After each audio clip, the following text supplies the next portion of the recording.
श्री स्वामी समर्थ, जय जय स्वामी समर्थ। नमस्कार, तुमच्या सर्वांचं स्वागत आहे माझ्या छोट्याशा एका ब्लॉगमध्ये। तर आत्ताचे वाजले आहेत 7:45। तर मुलांसाठी जेवण बनवायचं होतं। सकाळी जेवण काय बनवा, तर आज शनिवार आहे, तसं म्हटलं चला आज फोडणीचा भातच बनवूया। तर मला पण खूप आवडतो आणि मुलांना पण खूप आवडतो फोडणीचा भात। तर मग कांदे कापायला घेतलेत आणि गाजर घेतलेत, एक गाजर घेतलं मोठंवालं आणि फुलावर घेतला, फुलगोबी आहे ना ती घेतली आणि कढीपत्ता, कोथिंबीर, हिरव्या मिरच्या आणि थोडेसे शेंगदाणे हे सर्व मी एकत्र ठेवलं। आता 2 कांदे कापायला घेते। कांदे कापल्यानंतर मग गाजर कापते, कारण फोडणीचा भात त्याच्यामध्ये हे सर्व असलं ना, गाजर आणि पुलाव, कढीपत्ता, तर तो खूप छान लागतो। हॉटेलसारखाच छान पुलाव आपल्या घरीसुद्धा बनते आणि अशा प्रकारे मला खूप आवडतो। आणि त्याच्यामध्ये हिरवे वाटाणेसुद्धा टाकल्या जातात। असले वाटाणे की ते पण छान लागतात, पण हिरवे वाटाणे नव्हते म्हणून मग मी काही घेतले नाहीत आणि हे सर्व होतं। तर मग मी हेच घेतलं, कांदा वगैरे, गाजर।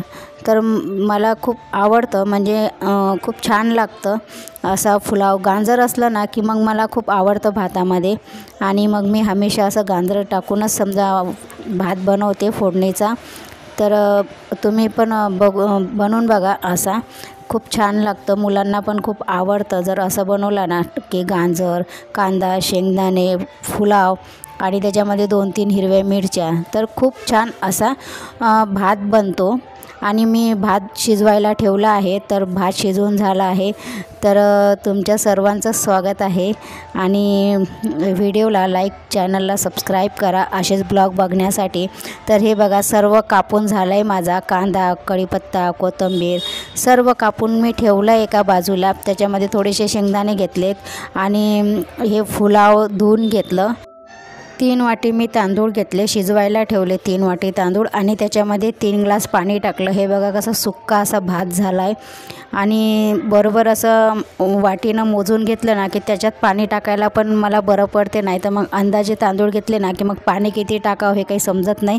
म्हणून मग मी डाळ पण घ्यायची असली ना तर वाटीनंच मोजून घेते, म्हणजे 1 वाटी डाळ घेतली की मग 1 ग्लास पाणी त्याच्यामध्ये टाकते आणि याच्यामध्ये जिरं आणि थोडीशी मोहरी मी काढून घेतली फ्राय करायला।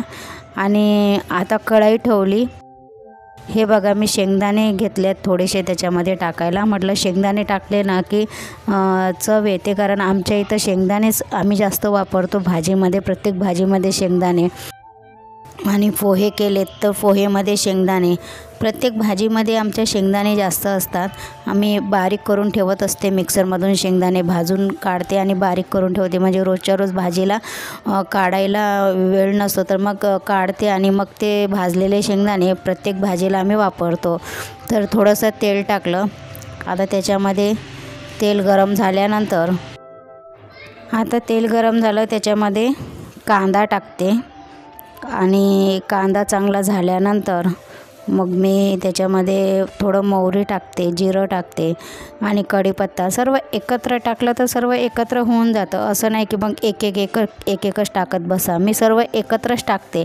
आणि शेंगदाणे, कांदा, कढीपत्ता, मोहरी हे सगळं एकत्र टाकलं की मग काय बाकीचं पण जळत नाही आणि त्याच्याबरोबर सर्व एकत्र होऊन जाते। फक्त काय गाजर आणि मी जे पुलाव आहे तेच बाजूला ठेवलं, कारण कांदा, कढीपत्ता हे सर्व झाल्यानंतर मग शेवटी मी पुलाव टाकते आणि मग त्याच्यावरती झाकण ठेवून मग थोडा वेळ पुलाव होऊ देते। आता बघा, सर्व पुलाव, गाजर सर्व एकत्र धुतलं आणि ते त्याच्यामध्ये टाकलं कढईमध्ये आणि सर्व एकत्र मिक्स करून घेतलं। नंतर त्याच्यामध्ये थोडंसं मीठ टाकलं चवीनुसार आणि त्याच्यावर थोडं झाकण ठेवायचं। हे बघा, असं चांगलं आपलं मस्त मसाला फोडणीच्या भातासाठी तयार झाला आहे। त्याच्यामध्ये थोडा गरम मसाला टाकायचा आणि मॅगी मसाला टाकायचा। मॅगी मसाला टाकला ना की खूप चव येते त्या भाताला। आणि हे बघा, भात माझा शिजवून झाला आहे आणि एकदम मोकळा झाला, कारण मोकळा झाल्यानंतर तो भात छान होतो त्याच्यामध्ये पुलावमध्ये टाकल्यानंतर। आणि हे बघा, आता झाला माझा पुलाव तयार। तर कसा वाटला तुम्हाला नक्कीच मला कमेंट करून सांगा आणि आपल्या चॅनलला सबस्क्राईब, लाईक, शेअर करा। तर तुम्हाला कसा वाटला नक्कीच सांगा।